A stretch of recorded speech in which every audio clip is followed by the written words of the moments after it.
We will be talking about the Clean Water Act. The First Nations Clean Water Act is a very important piece of legislation that this committee will have the privilege of studying. And the AFN and other parties have been very clear. They're asking all parties to move quickly to get the bill to committee so that we can listen to witnesses. And I am hoping that we will not see continued blockage of this bill by any party, because this is a deeply important piece of legislation to many First Nations across the country. Mais parlons de rapport de la vérificatrice. But let's talk about the Auditor General report. It shows how important partnership with First Nations is important. This problem is not new. It's a problem that too many Indigenous people have gone through for their entire lives. It is the result of decades of colonialism and oppression, and it proves an important point. Racism is expensive. Today, the bill for the infrastructure deficit is $350 billion. Let's be clear, there have been some progress, but this will not be resolved overnight. We will need an effort at all levels of government, as well as from organizations and private corporations. Archaic one-size-fits-all systems that are often in place. They are not only deeply insulting to First Nations, but they simply don't work. We all remember the paternalistic $300 million fund that, in fact, the Leader of the Opposition oversaw when he was minister. And in fact, that program did not work either. It got exactly 99 homes built on reserve for $300 million. This is why First Nations housing solutions must be developed by or co-developed with First Nations themselves, and they must be flexible so that they can meet the specific needs of each community. And that's what the National First Nations Housing and Related Infrastructure Strategy is all about. It was co-developed with the AFN, the Canada Mortgage and Housing Corporation, and First Nations across Canada. And it's a clear contrast with the paternalistic approach.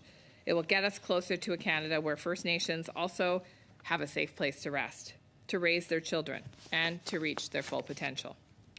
Recently, I was in Lytton First Nation, and they're making giant steps in rebuilding after a devastating wildfire.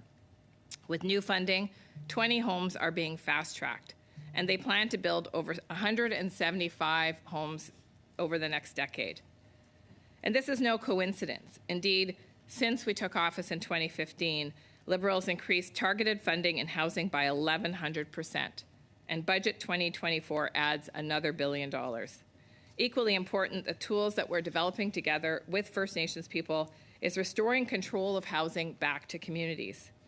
We've supported First Nations Housing Professionals Association to train people on project management, construction planning, tenant relations and renovation coordination, and they've certified 48 housing professionals. They have an additional 151 people in training, and this is to build housing capacity in First Nations communities across the country.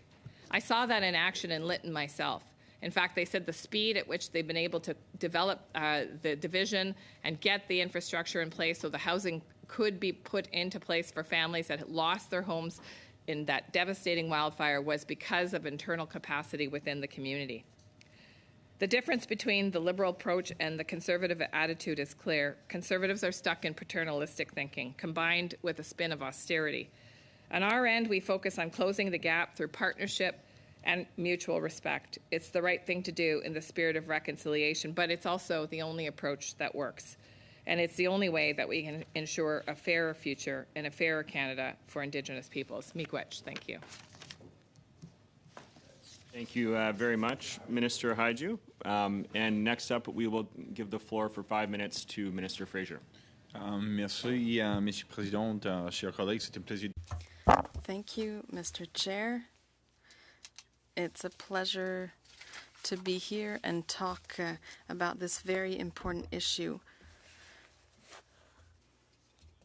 For having me. It's clear that Canada is experiencing a housing crisis, and that crisis is felt disproportionately by Indigenous communities across Canada.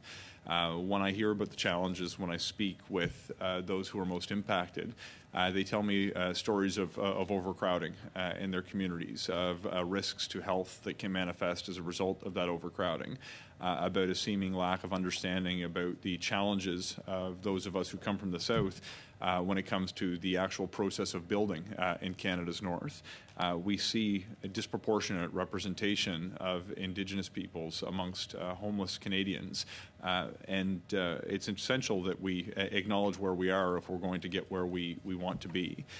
We've seen over the course of Canada's history a lack of investment that would be necessary to actually close the gap when it comes to the housing needs amongst Indigenous peoples in this country and everyone else. The housing crisis, obviously, over the course of the past year or so has really captured the attention of Canadians. But I still think there's insufficient light been shone upon the extraordinary needs of Indigenous communities across Canada. We've taken a step in a new direction. Désolé d'interrompre la connexion. Sorry for interrupting, but I'm not seeing the transcription in French. Make sure the interpretation's working.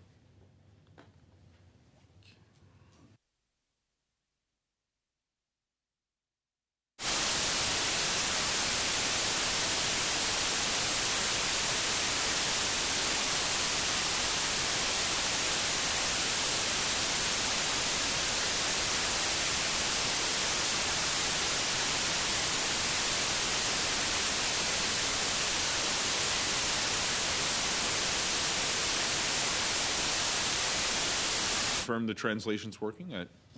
Il est essentiel. OK. OK. Merci, Monsieur le Maire. OK. Alors, je vais continuer. We took a step in a new direction a number of years ago, not only with a significant increase in funding, as Minister Hajdu described, but more and more ensuring that we're empowering Indigenous communities and Indigenous leaders to take decisions about the investments that will support Indigenous communities. We've seen, I see Mr. Batiste from Nova Scotia here, this approach in other areas has delivered immense dividends. I'm thinking of the education reforms that were put in place a number of years ago in Nova Scotia that dramatically increased graduation rates when decision-making power over the education system was put in the hands of Indigenous communities. We aim to do more of that with the distinctions-based approach that we've taken towards new funding, with $4 billion behind it to build out more housing in communities, with the approach towards urban, rural, and northern communities that's going to, again, work with distinctions-based organizations, but also an Indigenous-led center that will help make decisions about where the funding goes. But it's not enough to just change the process. You actually have to back these programs up with serious money.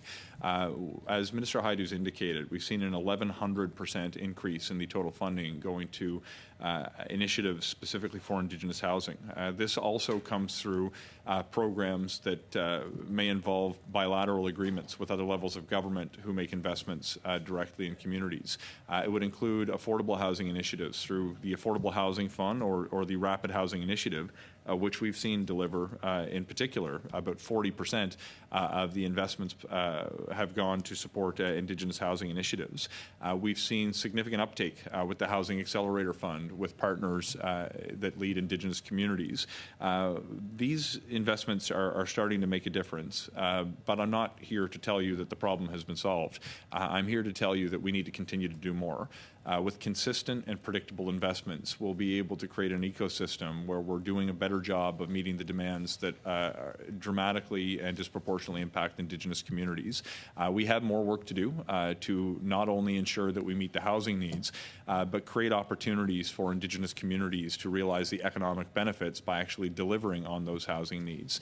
I think about conversations I've had in Iqaluit when I was visiting MP Idlot in her community, where we heard loud and clear that despite the fact there's significant investments going to Canada's North for housing as compared to years past, many of the economic benefits go to the companies who provide goods and services from the South. We have continuous learning opportunities, but we have to take our lead from those who are most impacted.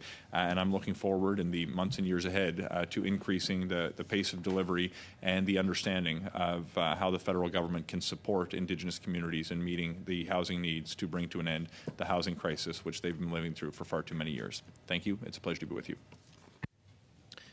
Thank you very much, Minister Fraser. And with that, we'll go into the first round of questioning, starting with 6 minutes to Mr. Schmill. Thank you very much, Chair, and thank you, Ministers, for being here today. Minister Fraser, you just mentioned about your desire to keep doing more. However, this is the fourth Auditor General report on Indigenous housing, and yet there has been little to no improvement, according to her report. Where are the homes you promised? So there are tens of thousands of homes that have been built or repaired since we formed government through the programs that we've advanced. I would accept the recommendations of the Auditor General, which don't remain uniform as between reports. And in fact, one of the reasons that it's essential we maintain that position is so that we can have continued assessment of where we at vis-a-vis where we need to be. So the specific homes that you're asking about would depend on each community. There's members represented here who have homes in their communities today that did not exist a number of years ago, and we need to accelerate the pace of that delivery. So according to the report here, 55,320 housing units are needed to be built now until 2030 to keep on track.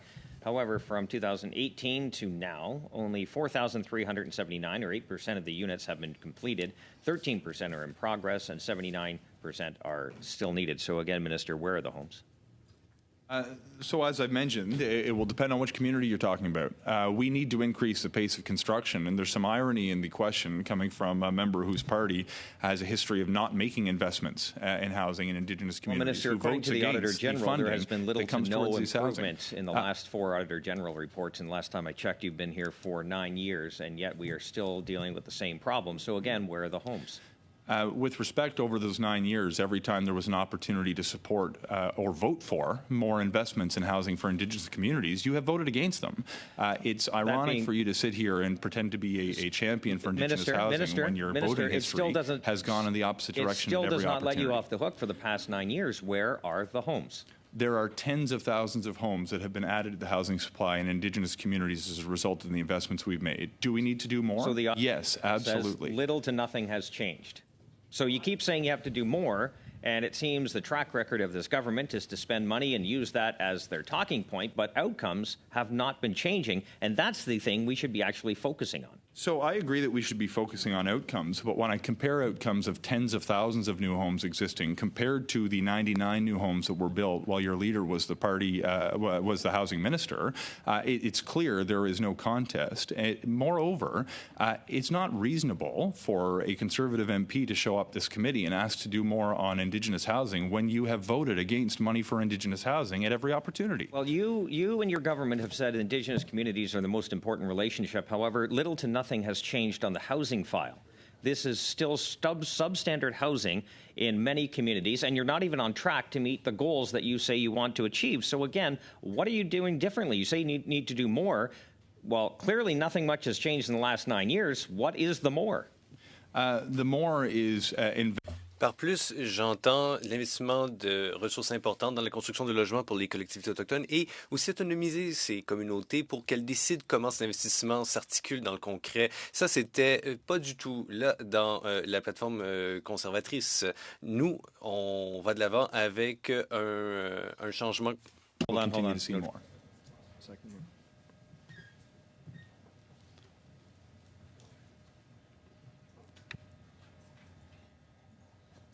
It's a translation issue.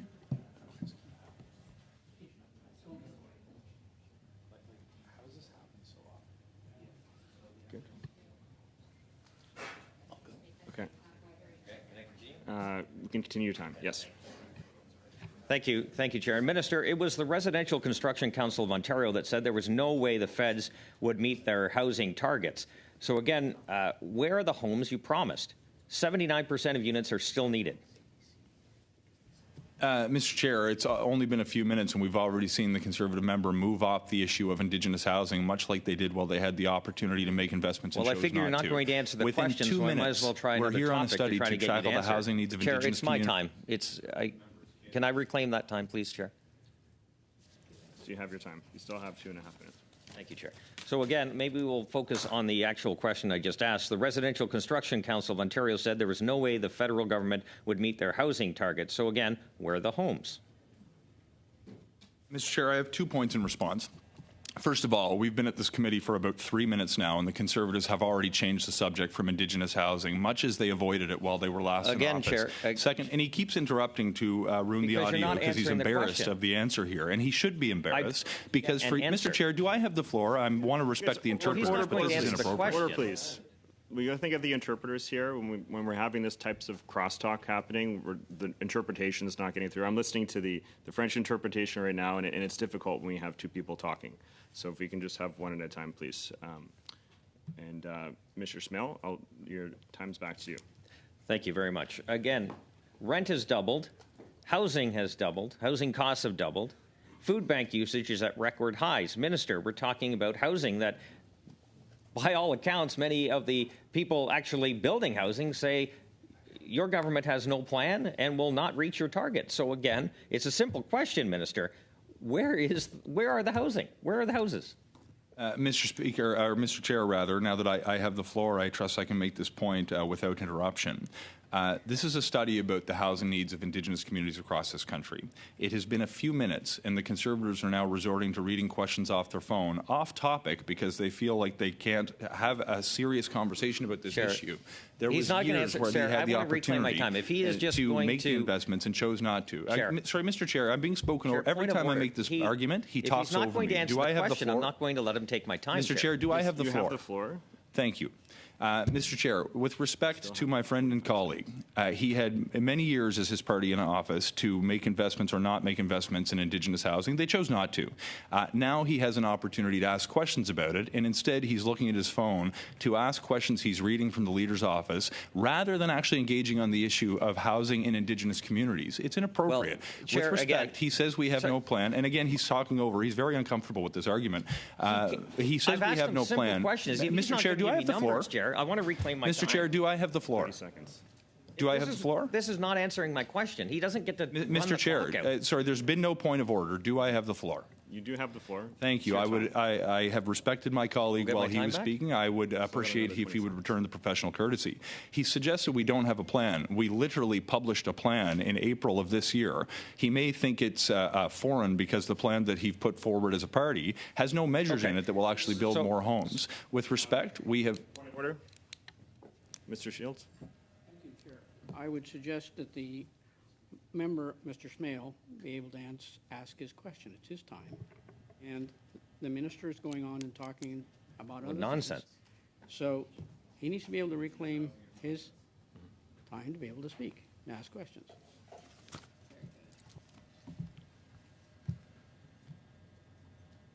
So, Mr. Smale, you still have, I'll give you one more question, okay? Thank you very much. Chair, I appreciate the opportunity. Again, we are not seeing your targets met on for non-First Nations or Indigenous communities and across the country. There have been no targets being met. You're not on track anywhere in this country to meet your housing targets.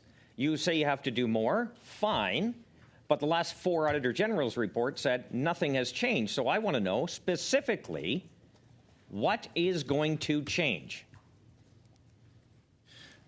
So first, with respect to the issue of targets, the targets outlined in the National Housing Strategy under our bilateral agreements and affordable housing investments have delivered more units than were set out as a goal at the outset.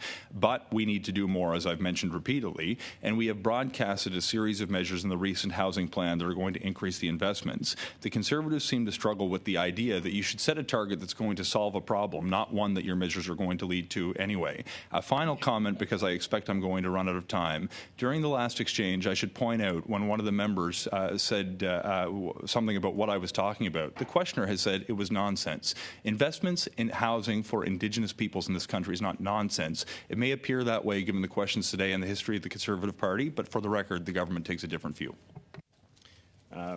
Thank you very much, Mr. Smale. With that, we're going to go to our second questioner in the first round, Mr. McLeod. You have 6 minutes. Thank you, Mr. Chair, and thank you to the ministers for joining us today. Very important topic for me, very important topic for my constituents. In my previous life, I had the honor of being the housing minister for the government of Northwest Territories, so I've been looking at the issue of housing for many, many years, and I can tell you for a long time we've been in a housing crisis. Minister Fraser, you mentioned that we have a crisis on our hands, and that crisis has been there for many years. And during the time of the Conservative Party being in power, there was virtually no dollars coming for Indigenous housing. So now we have two streams of funding coming to the Northwest Territories, Indigenous Service money and CMHC money, but we're still in a crisis, except we're in a crisis with a little bit of light shining through the tunnel because for the first time in our history, we have Indigenous housing money coming to the Northwest Territories for the very first time. And we also have CMHC programs that are being tapped into by our communities. You know, we have communities from our smallest communities like Nahanni Butte to our largest center of Yellowknife, where they're accessing the Housing Accelerator Fund. They're putting up houses through the Rapid Housing Program and homelessness investment. So it's very good to see all that investment coming to the Northwest Territories. But of course, we have to do more. And I would really like to see the two streams of funding to continue. And the Auditor General's report that we're talking about today, it doesn't cover housing in the Northwest Territories Indigenous communities, and it only focuses on First Nations south of 60, which is very disappointing to me because information, statistics are very important when it comes to budgeting, and I raised it with the Auditor General, and I understand the Auditor General will be reviewing housing in the Northwest Territories, and we'll be looking at the Territorial's Housing Agency, and that sounds like it's going to happen later on this year. So I look forward to reading her office's findings. But my question to both of you as ministers is to discuss how ISC and CMHC, respectively, are working directly with Indigenous governments and organizations in the Northwest Territories to address housing needs of their communities. Well, thank you very much, MP MacLeod, and thanks for your ongoing advocacy for northern communities, especially in Northwest Territories. And you're right, the Auditor General's audit didn't look at First Nations communities First Nations communities in Northwest Territories or the other territories, because almost all of on-reserve First Nations communities are located in the provinces. So I'm glad that you had a chance to speak with her about how to get that data from northern communities that are self-governing in many cases. I think what we've learned, especially through emergency management, is that we need to work more closely with the province, with the territories. And quite frankly, the experience that I had last summer supporting Ketlodici, as you know, with the crisis that they were experiencing resulting from the wildfire, feeling really unheard in many ways by the territory at that particular time. Really, I think, informed us in terms of the work that we can do to support the territories in their obligation to meet the housing needs of self-governing people and work with self-governing First Nations to result in more housing. I mean, the good news is that there was an announcement just in let me just find it here, just in I thought I saw this on my sheet. Yes, here it is. January 18th, 2024, CMHC provided almost $19 million more to support building 54 homes in Indigenous communities in Northwest Territories. So you can see that this idea that we need to work more closely with self-governing First Nations, with First Nations that are in territories, is starting to percolate throughout departments. And maybe I can turn to Minister Fraser to talk about CMHC and that evolution. Certainly. So in terms of how we engage directly, I think this is important. And maybe before I answer, I'll say thank you. Michael, it was you personally who opened my eyes to the a dramatic need to increase investments a few years ago in advance of the Budget 2022 decision to increase distinctions-based funding to the tune of $4 billion. And I think you're being a champion for housing in the North has reached those of us who come from other parts of the country. And I think it's an example of you providing sincere value to the work that we do in Ottawa. Let me say that engagement directly with communities has got to be a big part of the answer. Minister Haidu mentioned a moment ago some of the investments that CMHC has made. We do that through the Housing Accelerator Fund, with reaching deals directly with communities, through Reaching Home, 51 projects just in the Northwest Territories, by leveraging resources like the Rapid Housing Initiative to identify project proponents who have the capacity to deliver, and through our distinctions-based funding by engaging directly with rights holders and empowering them to make decisions about their own communities, but acting as a reliable partner when it comes to funding. I see I'm out of time here, but I just want to reiterate my gratitude for the work that you do. Thank you very much, Mr. McLeod. And après ça, notre prochain... And the next member, Mr. Lemire, for 6 minutes. Thank you, Mr. Chair. For the interpreters, can you tell me if my sound is okay? I had an issue with my internet connection.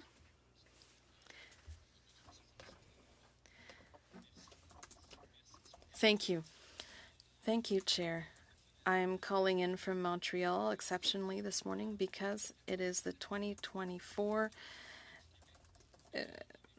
event of Indigenous Circles, which is funded by Indigenous Services Canada.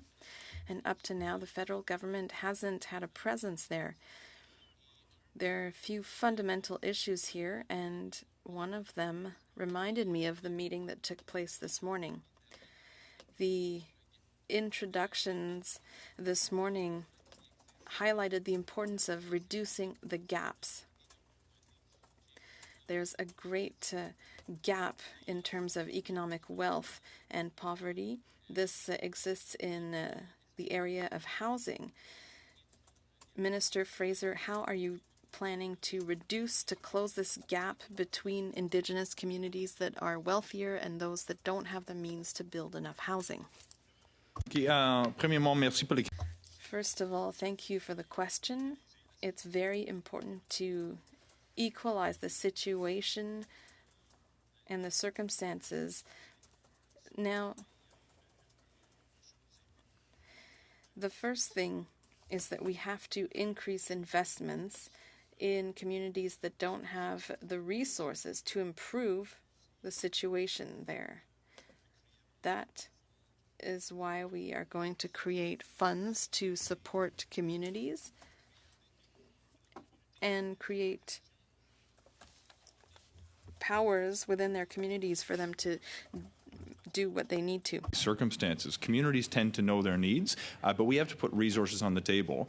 At the same time, this is a broader conversation perhaps, that we increase resources, creating opportunities for success within communities by partnering not just on housing projects, but on other instances. For example, in my home province, a new opportunity to create an equity stake in green battery storage for Mi'kmaq communities is going to create additional financial resources. So it's a combination of setting the table for success and making the investments necessary to help play catch-up at risk of dramatically oversimplifying a very complex challenge. And if I could add, Mr. Chair? La réalité. No. Allez-y. Go ahead. It's not just a matter of additional funding. It is, as I think my colleague has spoken about, it's about additional financing models. And so I'm sure we spoke just le semaine passée. Just last week, we spoke about Yananichi projects such as that one. Investments that First Nations receive through the federal government and that actually change the dynamic of the housing market on First Nations. And so I think there's way more we can do leveraging investments to attract private capital and many other tools that can accelerate this work. Thank you for a very good question. Merci, Madame la Ministre. Thank you, Madam Minister. And actually, this leads me to another question. which is about the Yananichi program. There is Indigenous expertise being developed by Indigenous people. What I find shocking is that when you look at Indigenous housing, the budgets allow for the creation of 2 housing units. And if you look at the baby boom, it really doesn't respond to the actual needs. So there are other issues that I'd also like to hear you on, Minister Fraser. How are you going to deal with the standards that are required in Indigenous communities that you can't apply in the same way as in a traditional white city? There are standards and very short timelines. Often within 2 years, you have to put the shovels in the ground and also work on water management. So it's a wonderful thing to announce millions of dollars in investment, but a lot of that money comes back to Treasury Board and is not actually used within those Indigenous communities. So how do you propose to fix that? Merci pour la question. Thank you for the question. To clarify some details. I think the first stage for me is to not exclusively have programs that are driven by decisions made in Ottawa. One, putting the resources in the hands of communities who know their priorities is an essential ingredient if we're going to actually solve some of these problems. 2 is we need to continue to be increasing the resources that are going to solve the problem if we're going to achieve meaningful progress. But it's even more complicated than you've laid out in your question. Some of the nuances require us to understand that building housing in Indigenous communities is different and more expensive in many instances than it can be in other communities. Take Canada's North, for example, when you're dealing not only with challenging construction seasons, but a need to understand that a sea lift year only allows you to deliver the supplies to build houses during certain portions of the year. Engaging directly with communities and empowering them to make decisions about how those resources will be administered will deliver a far greater understanding of how to solve the problem efficiently than you would if you were instead making decisions behind closed doors on Parliament Hill. So engaging with communities, increasing resources, and trusting leaders to understand the needs of their communities are all essential ingredients to move forward and achieve progress. And Mr. Chair, if I might add, I just want to correct, there is no money that's turned back to Treasury Board from my department. Over the past 3 years, we've spent the entirety of our allocation, and in fact have moved money very quickly to communities that have that can utilize that money if projects are delayed in other spaces. Merci beaucoup, Monsieur Lemire. Thank you, Mr. Lemire. Your time is up. Last question in the first round. Ms. Ilaw, you have 6 minutes. Koyan nami exhibitore amaro koyan nami kaigasi sivod lang mi aperenya kama gavama pilire reyangin nekayasakte tukjuak mixana. Ms. Ilaw, so we just need to pause for a second. We're not getting interpretation.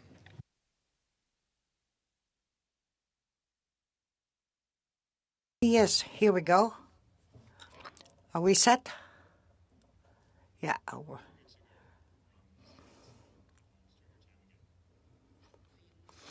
Thank you, Chair. Briefly, I will ask very briefly. The Auditor General states that there was an increase in investments. But, to quote, they wrote, they found that in 2023, 80% of needs were still not being met. We know for decades now, and over decades again, I say housing needs have been underinvested. My question is for CMHC. Knowing these, why did you choose to use 2001 data to make your allocations?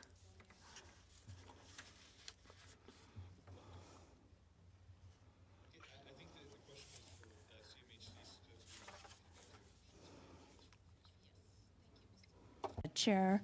The allocation was co-developed with the First Nations during that time in near 2001, and considered many factors, including Stats Canada's census, but also included suitability, overcrowding, and specific regional needs. And as presented by the Auditor General, CMHC is committed to review this allocation and work with First Nations to co-develop the new formula, which will include the new census data, but as well as other factors that First Nation deemed important in prioritizing their housing needs, and that will be a priority of CMHC to do.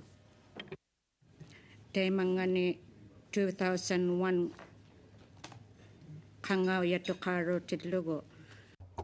Since 2001, that's quite a while ago. Why is it that you have not updated the stats and the information to more current dates? The country to understand the needs of First Nations across regional and local. I'm interrupting you because you're not responding to my question. I will go on to the next one. I will ask Haidu.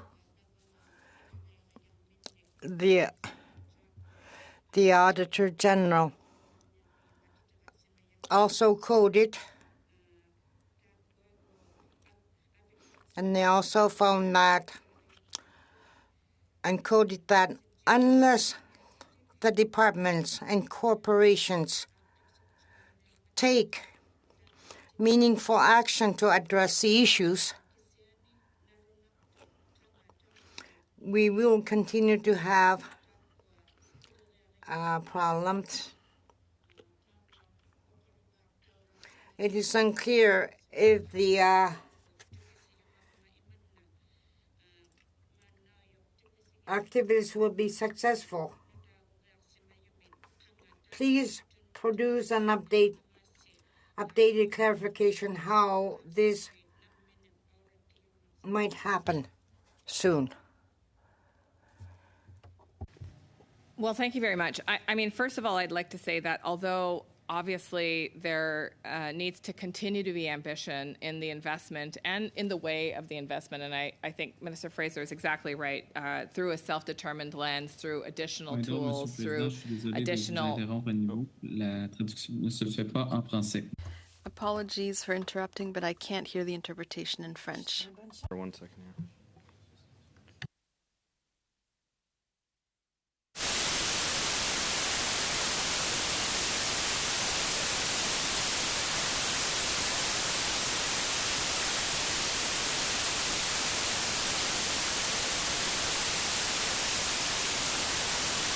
Okay, well, thank you very much, MP Idlout, for the question. And I will just say that I think your question points to two important things. One, that the ambition of investment can't slow down, that we all have to continue in each of our respective files and ways to ensure that the priority of Indigenous housing doesn't fall to the background noise that I think we can see and hear from MP Schmal's line of questioning. In fact, this is a priority for this government, and it's a priority for the country, in fact, because I think, as MP knows and many others, that if people don't have access to good housing, that it's very difficult to reach your full potential.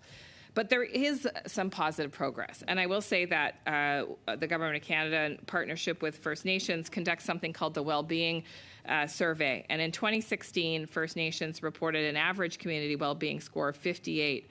And in fact, by 2021, that average rose to 62. In fact, in terms of housing, First Nations reported an average community well-being housing score of 68 in 2016, and that rate rose to 73. And in 2016, there were 17 First Nations that reported community well-being housing scores of less than 40, and by 2021, we only saw 2 under that amount. And so this... I apologize. I asked you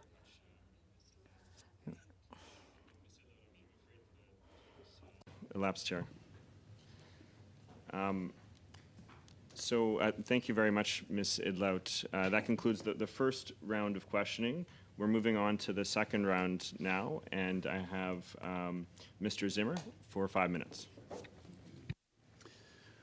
Thank you, Mr. Chair. Thank you, Minister. My questions will be to you, Mr. Fraser. I was recently in Iqaluit. I met Kevin and his wife, Malaya. Kevin used to be a truck driver at the Nunavut mine, but is now out of a job due to the mine closing. He wanted a better life for his family, so he moved away from the rougher part of town where drugs and alcohol were prevalent. They moved into a small government-funded house with their daughter and 3 young grandsons. And that's where I met them just 2 months ago. Kevin and Malaya showed me there's mold in every corner. The bathroom plumbing is backed up and broken and has been that way for the last few years. He has had to cover every window with plastic to stop the frigid drafts to keep his family warm. In one case, one of the windows, if he was to open it, the grandkids could fall out. It's about a 15-foot fall if that window was to actually open. Their siding is falling off. The floors are falling apart. Malaya has had bad asthma and is often triggered by the ever-present mold. Minister, would you call this a success or a failure? Désolé d'interrompre. La traduction ne s'est pas faite. Sorry for interrupting. I can't hear the interpretation.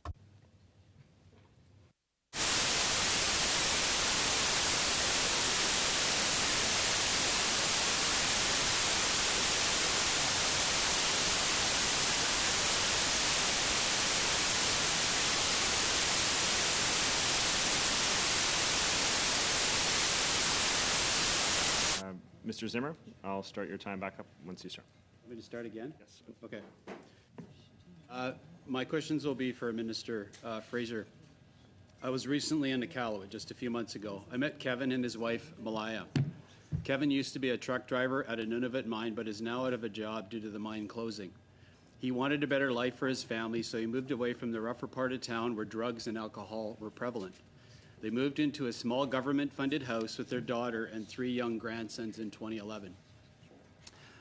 Yet, Kevin and Malaya showed me there is mold in every corner. The bathroom plumbing is backed up and has been broken and has been that way broken for the last few years. He has had to cover every window with plastic to stop the frigid drafts to keep his family warm. And in one case, there's a kitchen window that if he didn't keep it closed, his grandchildren could fall 15 feet down and be severely harmed as a result. The siding is falling off. The floors are falling apart. Malaya has had bad asthma and is often triggered by the ever-present mold. Minister, would you call this a success or a failure? Anytime you're dealing with living conditions like you've just described, I think it's a signal that a greater level of investment needs to follow. Now, to be clear, Mr. Chair, do I have the floor? About the roughly the same amount of time as the questioner? It's whether it was a success or a failure. Mr. Chair, do I have the floor, and do I have as much time as the questioner? Allow the minister to answer your question, please. So I want to be careful when you're dealing with issues that are managed by Indigenous partners or territorial partners without having had the chance to discuss this specific issue with those who manage the program and labeling their work as a failure. And I hope you would not necessarily attribute that to them the way you've put it in your question. But I think anytime you see that quality of housing, it demands greater investment. So we'll continue to increase the resources for our partners who manage these issues, including presumably the project that you're referring to. Minister, the question was to you. I'm not asking you to answer questions based on the other housing authorities that are in Nunavut. I'm asking because the federal government has a responsibility around housing, and I asked you a simple question whether it was a success or a failure. It clearly is a failure. I'll move on to my second question. Minister, you have been in government for 9 years, almost a decade. Are you familiar with the 2023 Northern Housing Report? Yes. Okay. From the report, 80% of families in Nunavut can't afford to buy a house. 51% of families can't even afford to rent a place to live. The average price of a single detached home reached a historical high of $724,504, which was an increase of almost 20% over the previous year. As of April this year, only 55% of residents have a job. Construction is down, residential construction is down, non-residential construction is down. The simple truth is the houses are not getting built, and you know that, Minister. And this is from a minister who is promising 4 million houses across the country. There's a need for at least 3,000 or more houses in Nunavut. It's not getting done. I'll read an article. Actually, Minister, I'll get back to my time is short. Would you call this, Minister, your housing record in Nunavut a success or a failure? Mr. Speaker, again, just confirming I have time to answer this question given the length of the question that was put to me. I always ask myself a motivation behind certain questions. Mr. Chair, do I have the floor? I'm interrupted every time I raise the Conservatives' record on Indigenous housing. There's a point of order that's been raised. Thank you. Yeah. Mr. Zimmer. There's no, when we come here as opposition to question the minister for, they've been here for 9 years, houses are not getting built. I'm getting to it. And then we're questioned about the time and length of our question. When I'm talking about a story about Kevin and Malaya, people that are actually living in squalor because of this minister's inaction. Mr. Chair. If that's taking too much time, I apologize. I have no problem with the time of the question. Answer the questions we are asking of him. I don't believe that's a point of order. It's not a point of order. I agree with you. Moreover, I have no problem with the length of the question. I actually wish the previous questioner spent as much time on Indigenous housing. What I have problems with is the Conservatives trying to shut down an answer that may be uncomfortable for them. Because what I hear behind that question, coming from a member who opposes the very investments that are designed to address the needs he's raising in his question, when I know that he stands and votes against those measures, I ask myself, is he trying to score a point or to solve a problem? It's clear his interest is to score a political point, because when the Conservatives had an opportunity to make investments to build housing in Indigenous communities, they chose not to. When they have an opportunity to vote for or against investments to build more housing, they vote against. I will take with a grain of salt the continued interruptions, because this is uncomfortable given the historic record of Conservatives withdrawing investments when it comes to housing in Indigenous communities. So question away, take as much time as you would like, but let's engage in a real conversation rather than a cheap shot for Facebook. You know, I've claimed my time back for the last minute because he's just been running off on an answer talking about a previous Conservative government. The questions are to the government that's been in power for 10 years, okay? His responsibility as minister to answer my question. And when you're not recognizing that I'm trying to claim back my time, Mr. Chair, you know, it's our time, it's not the minister's, okay? I understand that, and you still have a minute and a half. Okay. It's not a point of order. That's not a point of order. So is it my time? Yes. Continue.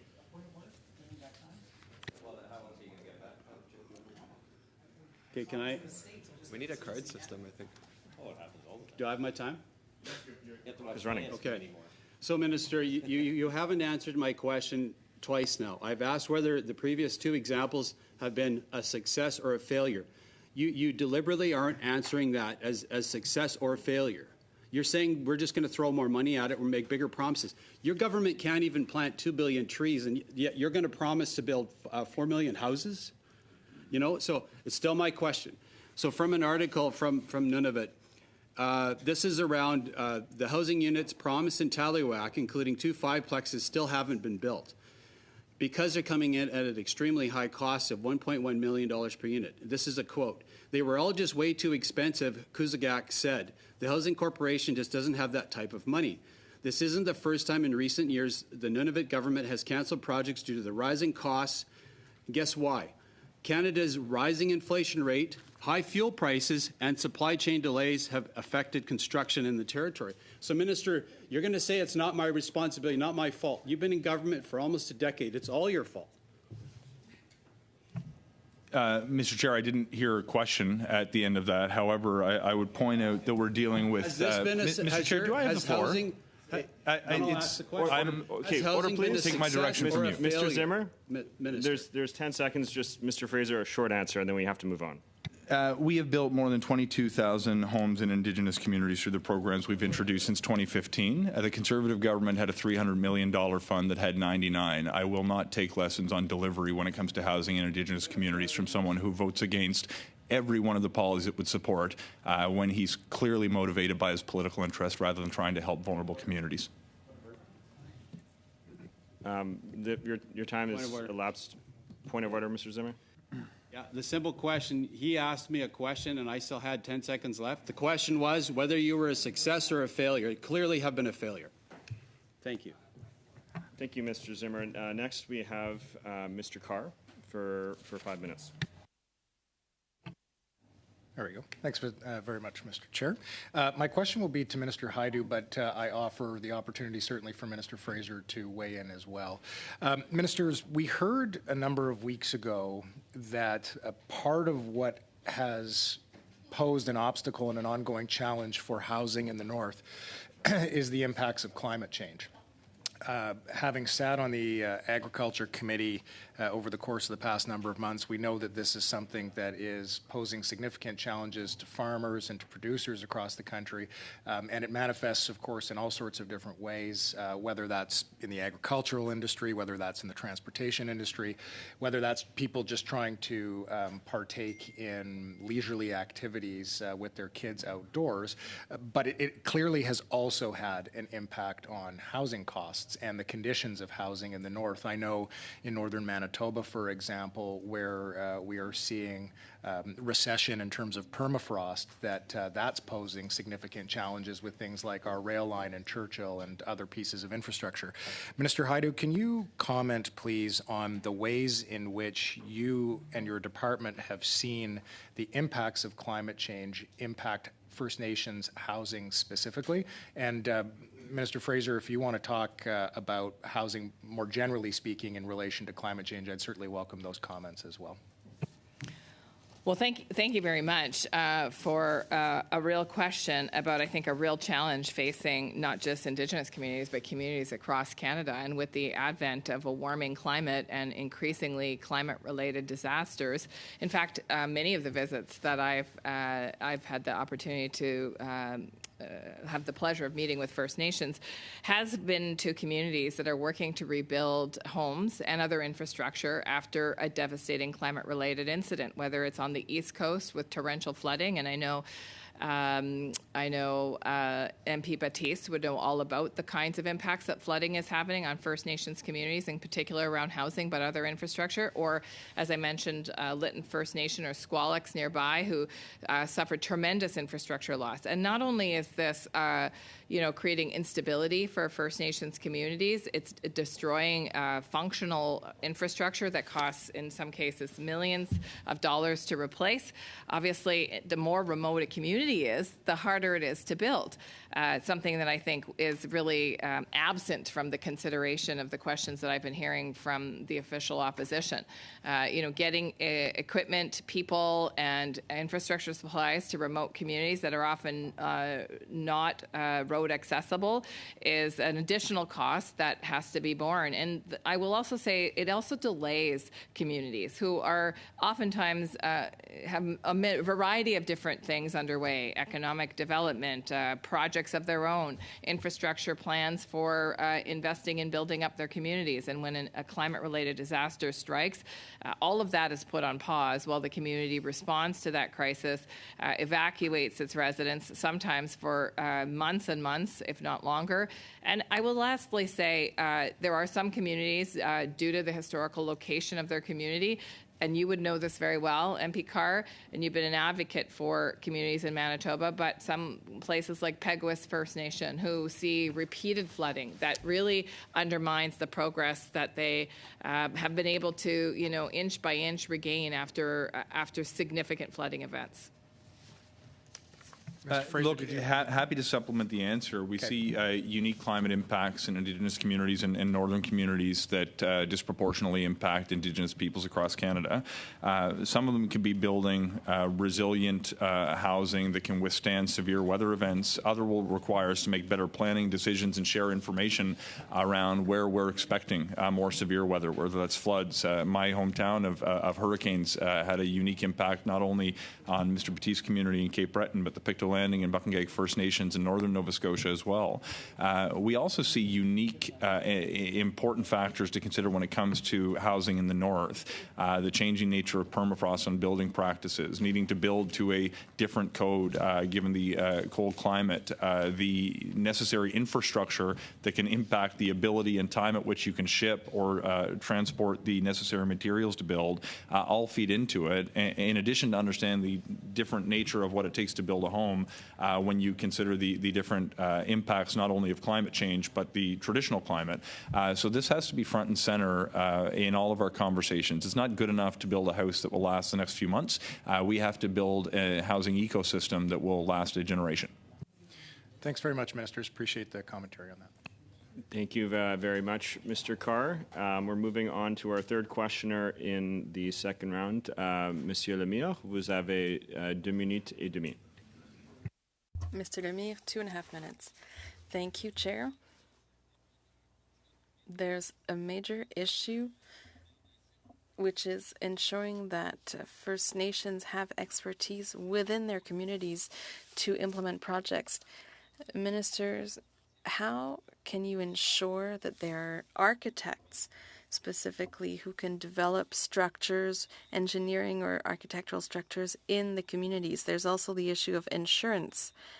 I met recently with the Assembly of First Nations who told me that there's a real issue with insurance because the traditional ways of assessing whether a project has risk or not doesn't apply.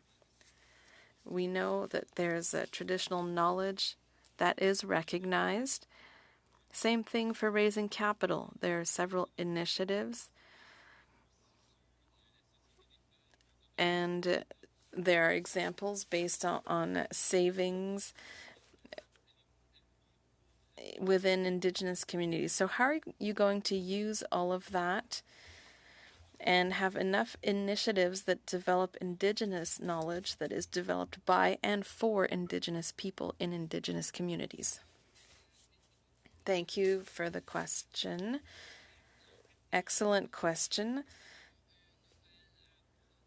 We have a new program for First Nations capacities. The Housing Subsidy Program, it was announced in Budget 2022, and it includes $157 million to support the training of the kinds of experts that you're talking about, housing managers on reserve, which can help with the very issue of protecting the property, making sure the property is maintained, making sure that those assessments are up to date to address some of the issues you've identified, like insurance. We also received $66 million over 3 years to devote to training and certification and the provision of technical services for those First Nations housing managers. And I will also say that you mentioned using a partnership between government and private capital to accelerate building houses. So let me give you an example of some work that CMHC did and was announced April 18th, 2023. CMHC partnered with the Indigenous-owned private credit fund Keewatin Capital Inc. on a pilot project to build over 330 homes financed by private capital. And this is a way to start to demonstrate how that private credit can work as a viable, low-risk way to augment the investments that the federal government is making. So I think you're on the right track with the questions you're asking. That's exactly the direction that this government wants to go, is in those tools of self-determination, including the skills and the knowledge and the partnerships that often can be formed once that capacity continues to grow. Merci beaucoup, Monsieur Lemire. Merci, Miigwech. Thank you. Notre dernier And for our last member. 2.5 minutes. Thank you, Chair. First of all, I'd like to remind everyone it is my understanding that the Auditor General's report is to look at Indigenous housing. It doesn't meet Inuit. It has no Inuit content, nor does it cover any Nunavut housing and Inuit housing needs. I know that. I'm asking you, I'm asking Minister Haidu.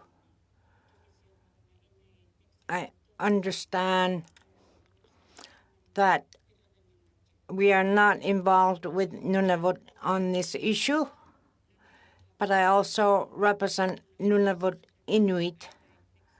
And when we talk about Indigenous people, we talk about First Nations and Métis. And the Auditor General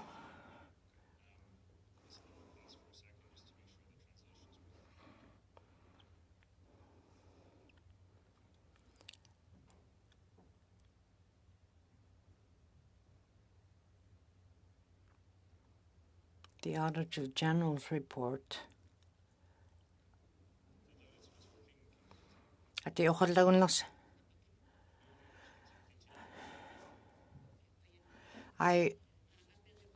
ask you now, Minister Haidu, May 27 you responded that the Auditor General will be meeting with you.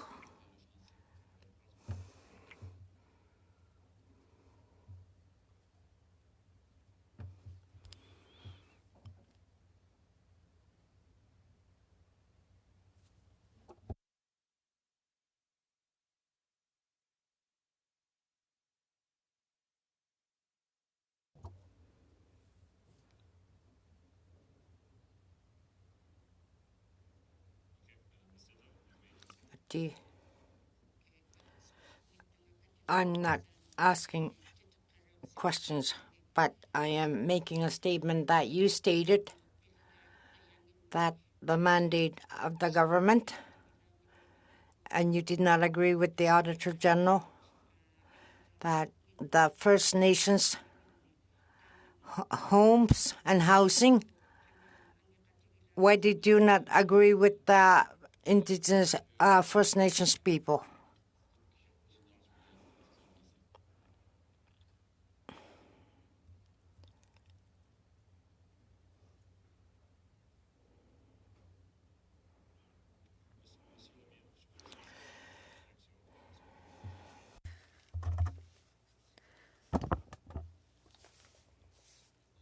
Chair, I'm sorry, I'm on the House channel. Quelque chose qui fait peut-être défaut au niveau technique, mais je suis dans un outil formel de la Chambre, donc c'est pas au niveau de ma connexion Internet. J'entends très bien, Mme Haidout. J'ai la traduction en français qui se fait pas dans mon ordinateur. Zoom, oh, OK. Peut-être c'est l'application. Maybe it's the Zoom application, so we'll look at that. Merci. Oui, je vous entends. Okay, one more time, Ms. Didlout. You still have about 30. Why did the Auditor General's report, why did you not agree with it? You were some things you questioned. Can you understand why you did not agree with some of the reports? Thank you very much, MP Idlout. And listen, first of all, I think in general, we agreed with the majority of the Auditor General's reports. And I think that the focus on the gap for Inuit-specific housing is actually an area where we have recognized a gap in the Auditor General's report, although she specifically indicated it was not included for the reason that she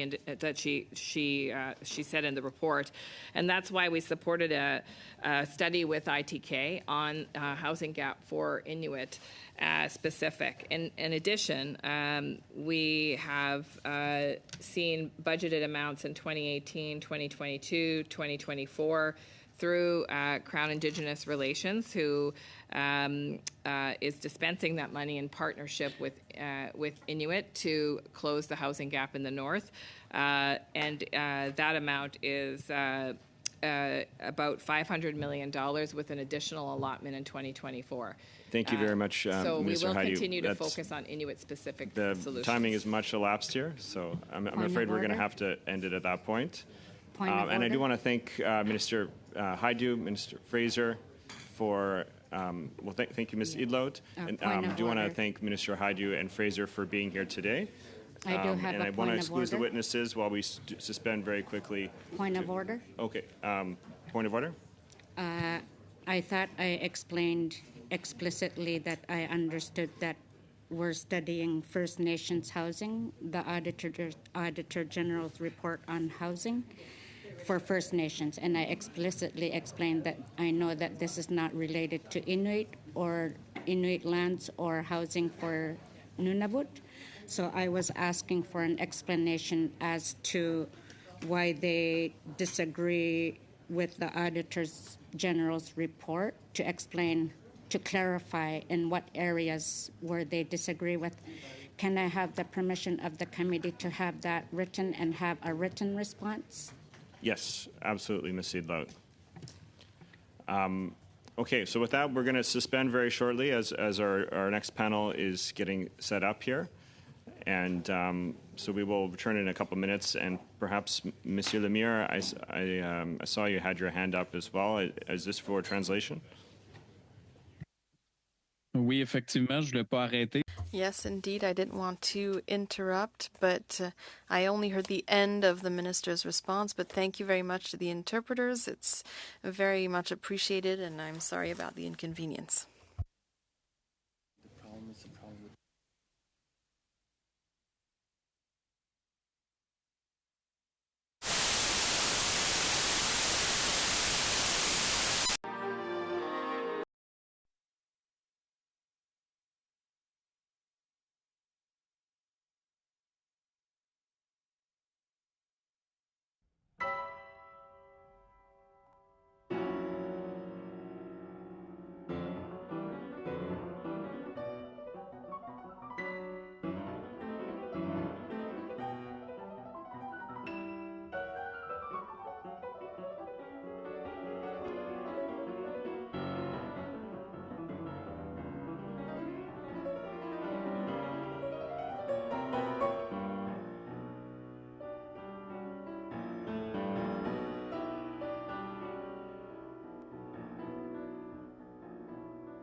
Back to order.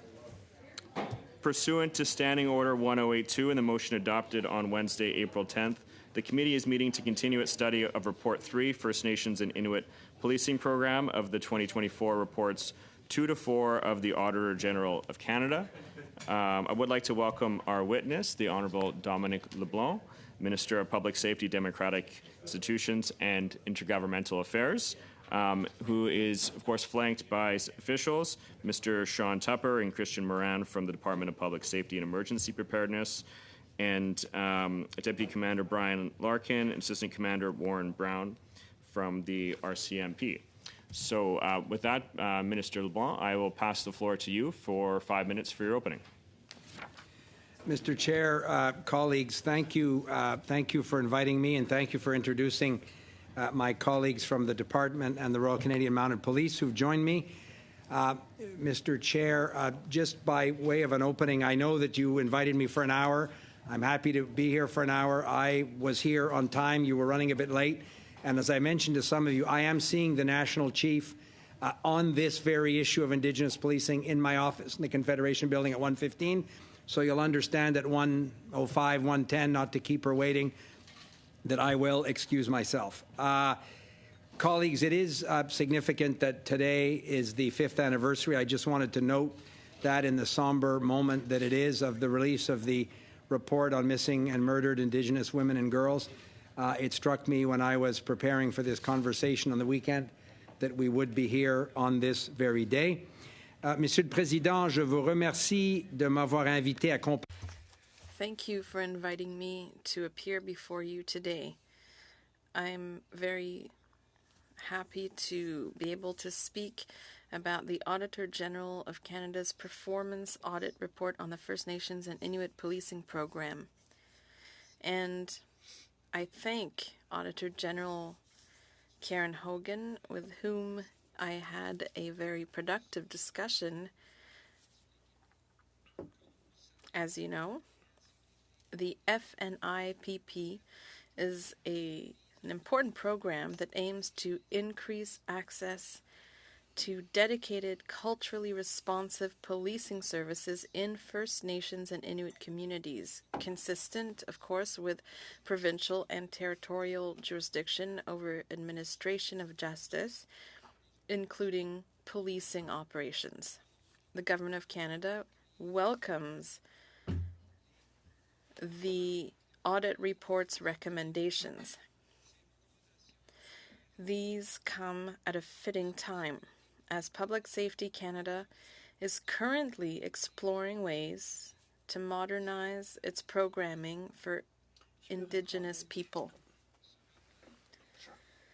This report will help guide the department and our partners like the RCMP to improve the delivery and impact of the FNIPP, including through measurable results in the communities it serves. Chair, our efforts to act on the report's recommendations are already underway. That's what I was able to assure the Auditor General in my constructive conversation with her. For instance, Public Safety Canada has recently updated its internal structure to streamline the delivery of the program related to Indigenous issues, programs and policy work within our department's mandate. The Government of Canada is also committed to tabling legislation that recognizes First Nations police services as essential services, obviously as soon as is feasible, and we're well on our way to making this happen, and that is the subject of a conversation that I've had with the National Chief and other partners, but I'm going to continue that conversation, as I said, a little later this afternoon as well. In fact, over this past winter, Indigenous-led regional and national engagement sessions have been held on proposed legislative options to co-develop federal legislation to recognize First Nations police services as essential services. This engagement builds on the ongoing collaboration that our department has fostered with First Nations and subject matter experts, obviously like the First Nations Chiefs of Police Association and First Nations Police Governance Council, as well as of course, provincial and territorial partners. Public Safety has also revisited the program management relationship with the RCMP to more readily consider and integrate officer availability in program management decisions, which was the subject of some of the Auditor General's, I thought, fair comments. The RCMP is continuing to work with communities to improve cultural awareness and practices as they reaffirm their commitment to keeping Indigenous communities safe, including through the First Nations and Inuit policing program. I have had reassuring and constructive conversations with